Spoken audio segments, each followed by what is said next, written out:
Michael Jackson, the trial of the century. The year was 2005.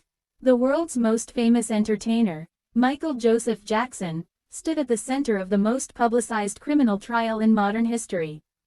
To understand the weight of this moment, we must first step back. Prologue. The king of pop under fire. Michael Jackson wasn't just a pop star. He was a global icon. A man who had broken barriers, shattered records, and inspired generations with his music, dance, and message of unity. But by the late 1990s and early 2000s, his personal life became as famous as his art. The allegations of child abuse that first surfaced in 1993 had haunted him ever since. Though that case was settled out of court with no criminal charges, the shadow never lifted. By 2003, the situation reignited with full force, and this time, it went all the way to trial. In December 2003, Santa Barbara District Attorney Tom Sneddon charged Jackson with 7 counts of child molestation and 2 counts of administering an intoxicating agent to a minor. If convicted, he could spend the rest of his life behind bars. The man who had once moonwalked across the world stage now faced the unthinkable, the possibility of losing everything. Chapter 1. The Media Storm. The moment the charges were announced, the world media descended like vultures. Helicopters flew over Neverland Ranch. Reporters camped outside the courthouse. Talk shows, tabloids, and news anchors dissected every detail of Jackson's eccentricities. His reputation had become a battlefield. For some, he was a misunderstood genius, a target of extortion. For others, he was a predator hiding behind fame. On January 31, 2005, the trial of Michael Jackson officially began at the Santa Maria Courthouse in California. The courthouse itself transformed into a stage. Fans held banners of love and support. Protesters carried signs of condemnation. Every day was a circus of cameras, chants, and flashing lights.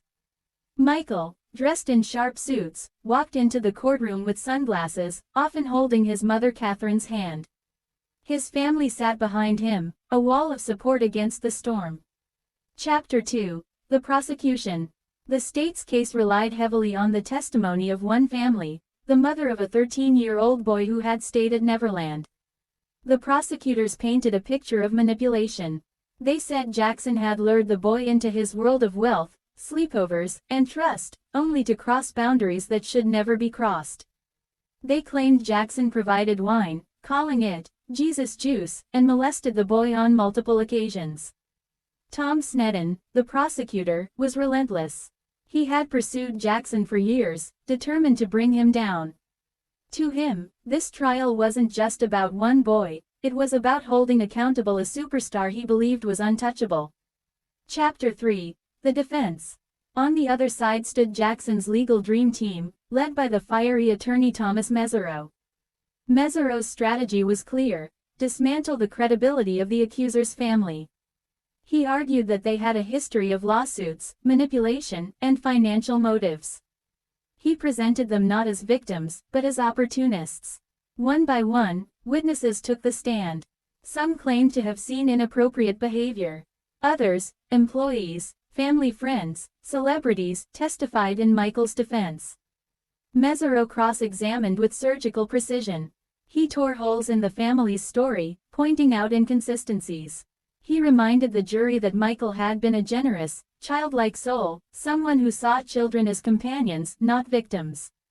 Chapter 4. Michael's Burden. While the courtroom battled with evidence and testimony, Michael himself suffered.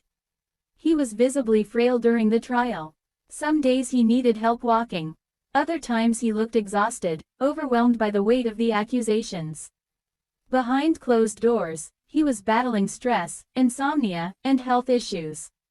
Friends described him as a man broken by the humiliation of standing trial.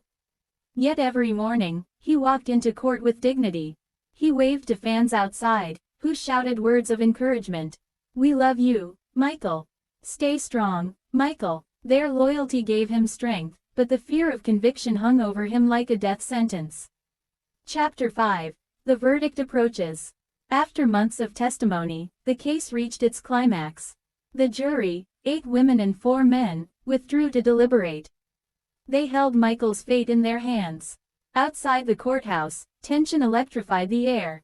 News networks broadcasted live, awaiting the moment that would shake the world.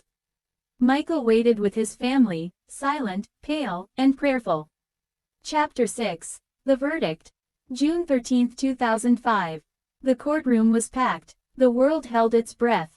The jury entered. The foreman rose. One by one, the charges were read aloud. Count 1, not guilty. Count 2, not guilty. Count 3, not guilty. And so it went. All charges. Every last one. Michael Jackson was acquitted. The courtroom erupted with gasps, tears, and whispers. Michael wept. His mother held him close. His fans outside screamed in triumph, waving banners and singing his songs. But though the verdict cleared him in the eyes of the law, the scars of the trial would never heal completely. Epilogue. The price of freedom. Michael Jackson was free, yet freedom came at a heavy cost. His reputation, already fragile, was permanently scarred. The media circus had taken its toll. He would never again live in Neverland, the sanctuary that had once symbolized his childlike spirit. The trial drained him, emotionally, physically, and financially. Though acquitted, he never fully recovered from the ordeal. Michael Jackson remained a polarizing figure until his death in 2009. To some, he was the king of pop, a misunderstood angel. To others, he remained suspicious, an enigma shrouded in controversy. But the trial itself, the trial of 2005, stood as one of the most dramatic, divisive, and unforgettable moments in modern celebrity history. Michael once said, "Lies run sprints, but the truth runs marathons." And in the end, it was the jury, not the tabloids, not the prosecutors, not the media frenzy, that decided his fate. Michael Jackson walked out of court a free man. But he would never again be the same.